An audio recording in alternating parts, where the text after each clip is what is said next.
Indonesia sudah tidak menjual lagi kendaraan motor atau mobil.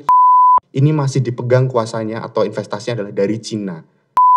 Mereka tidak suka dengan kebijakan Presiden Joko Widodo. Hai, saya Reksi Satria, saya seorang guru, dan ini suara saya.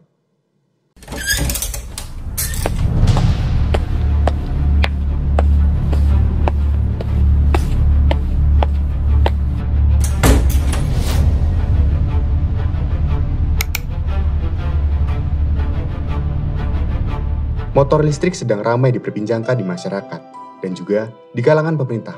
Kalian masih ingat kegiatan G20 atau G20 di Indonesia? Ya, kegiatan itu dilaksanakan di Bali. Lantas, apa pengaruhnya terhadap motor listrik? Pemerintah Indonesia menyiapkan mobil listrik untuk petinggi-petinggi negara. Dan juga sekarang, pemerintah Indonesia sedang mengkampanyekan penggunaan motor listrik dan juga motor listrik di masyarakat. Kenapa sih motor listrik itu penting? Sekarang, kalian masih menggunakan kendaraan berbahan bakar minyak atau BBM, entah itu motor atau mobil.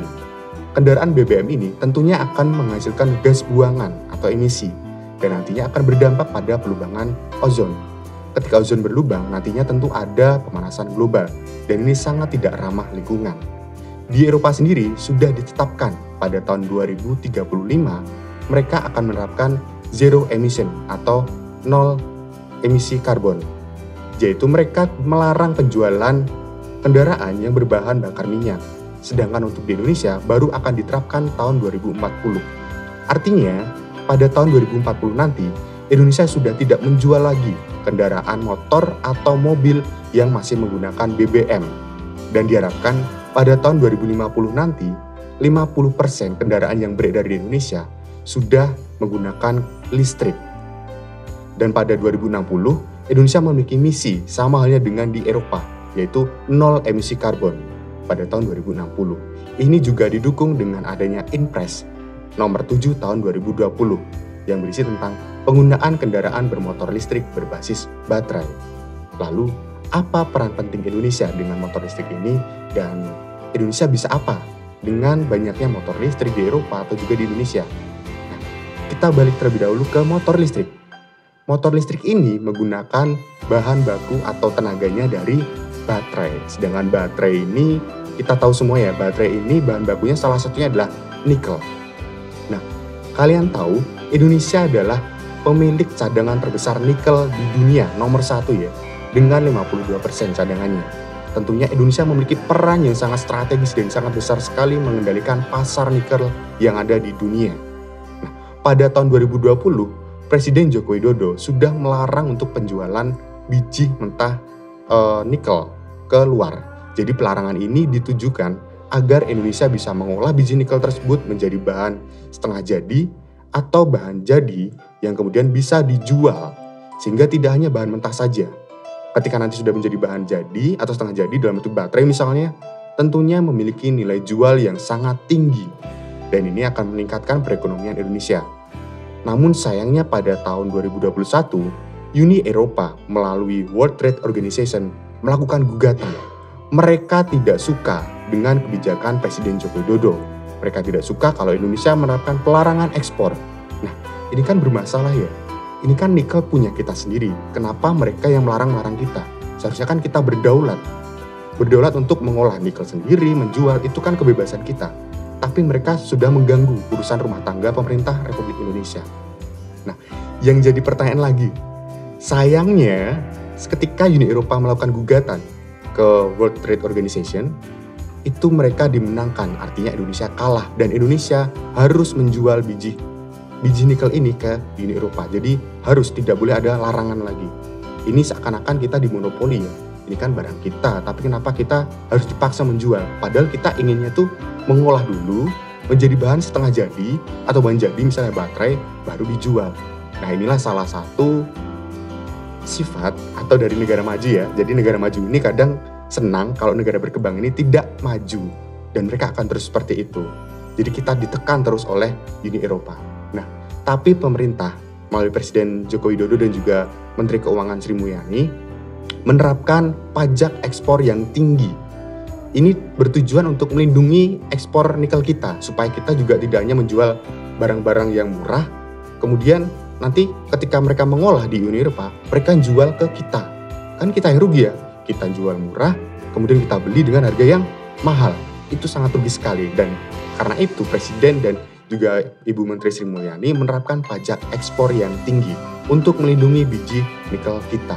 Nah, seperti yang kita tahu, di Indonesia ini sudah ada sekitar 23 smelter atau semacam pabrik tambang, gampangnya bahasa sederhananya pabrik tambang atau tambang, tempat penambangan. Dan mayoritas ini masih dipegang kuasanya atau investasinya adalah dari Cina. Dan sekitar 21 smelter itu masih memproduksi biji nikel diubah menjadi baja tahan karat, belum diperuntukkan untuk baterai. Nah, ini mengingat 70% pemanfaatan nikel di dunia itu masih digunakan untuk baja tahan karat.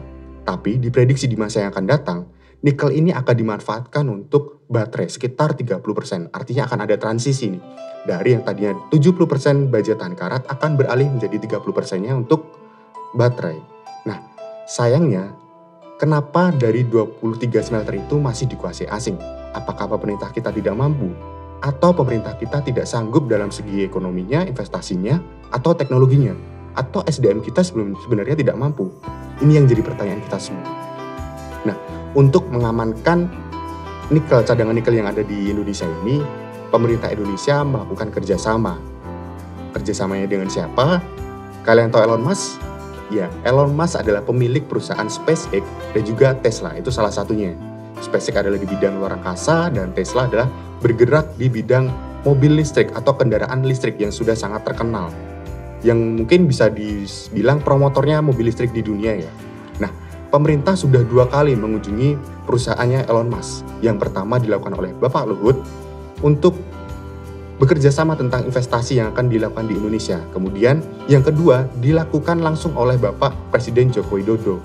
Di sini untuk membicarakan lebih lanjut mengenai kerjasama pendirian pabrik baterai motor listrik di Indonesia. Karena sebelumnya ada isu nih bahwa Elon Musk ini ingin mendirikan di Indonesia, tapi melihat tidak kondusif antara di pemerintahan ataupun juga di swastanya, sehingga Elon Musk memilih untuk menaruhnya di India pabrik ini. Nah, kalau lepas ke India, ini adalah kesalahan atau kerugian besar bagi Indonesia karena kita ini pemilik cadangan nikel terbesar. Nah, oleh karena itu langkah yang dilakukan oleh pemerintah itu sudah sangat tepat untuk langsung menghubungi dan bekerja sama. Dan sepertinya sih ada angin segar ya. Jadi sepertinya kerjasama ini akan berlangsung. Tentunya Elon Musk akan berinvestasi di Indonesia. Nah, selain keuntungan itu, tentunya nanti akan berdampak pada sentimen positif di bursa saham. Jika kalian mengikuti saham, pasti kalian sudah tahu nih, yang suka trading atau yang suka jual beli saham atau yang nge-keep dalam waktu lama, kalian pasti sudah kenal beberapa saham pengolah nikel. Pasti sudah tahu perusahaan saham yang salah satunya adalah Aneka Tambang atau sering disingkat sebagai Antam. Itu salah satu perusahaan yang mengolah nikel di Indonesia. Ada nggak perusahaan lain? Ada. Misalnya ada dengan kode ya, ini di bursa saham ya, kodenya adalah TINS atau TINS, kemudian ada INCO, INCO, dan kemudian ada NICL. Beberapa contoh ini tadi adalah perusahaan yang bergerak melakukan pengolahan nikel. Jadi perusahaan-perusahaan ini tentunya akan mendapatkan sentimen positif. Wah, kabar baik nih, Elon Musk mau berinvestasi di Indonesia. Nah, kabar baiknya bagi kita apa nih? Kalau kita selaku masyarakat yang misalnya juga pemilik saham, tentunya kemungkinan besar sentimen positif ini akan menaikkan nilai saham mereka. Per lotnya tentu akan naik, dan ini sudah terjadi. Di NICL ini sudah mengalami kenaikan dari mungkin 1 tahun terakhir ini dia sudah mengalami kenaikan. Antam juga, kemudian yang lain juga akan segera menyusul. Ini kemungkinan besar akan berdampak positif di bursa saham terutama di bidang nikel. Nah, kemudian apa yang dilakukan pemerintah untuk masyarakat? Tadi kan pemerintah untuk mengamankan cadangan, kas, devisa, ekonomi. Nah, sekarang apa sih yang dilakukan? Oke, misalnya pabrik sudah ada, baterai sudah ada, motor listrik sudah ada. Tapi kalau minat masyarakat tidak mau membeli, buat apa beli motor listrik? Itu kan sama aja ya. Jadi hanya ada produsen tapi tidak ada konsumen. Nah, pemerintah juga melakukan langkah yaitu memberikan subsidi untuk kendaraan listrik. Untuk kendaraan motor pemerintah akan memberikan subsidi 6,5 juta dan untuk mobil listrik akan disubsidi sekitar 80 juta. Ini tentu sangat menjadi angin segar bagi masyarakat. Seperti yang kita tahu kalau kita misalnya membeli kendaraan dengan BBM ya, mungkin masih di sekitaran 20-an. Dan andai kita membeli kendaraan listrik di harga yang sama 20 juta, kita akan mendapatkan potongan atau subsidi 6,5 juta.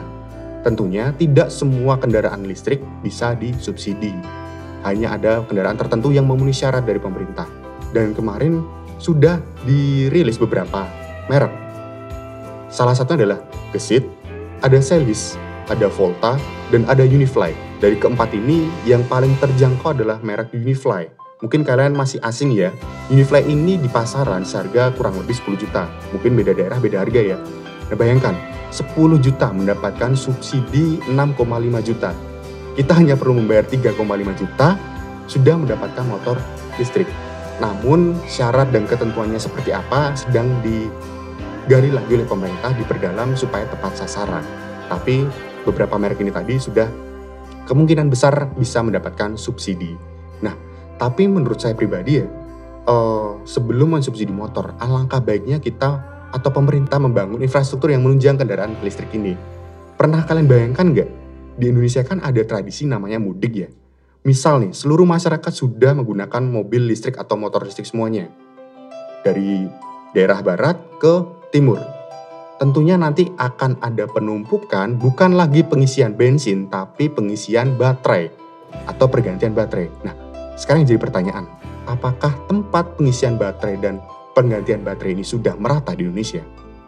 Menurut saya, ini masih belum. Dan yang jelas adalah, masa depan bumi ada di tangan kalian. Kalian akan pilih yang mana? Listrik atau BBM?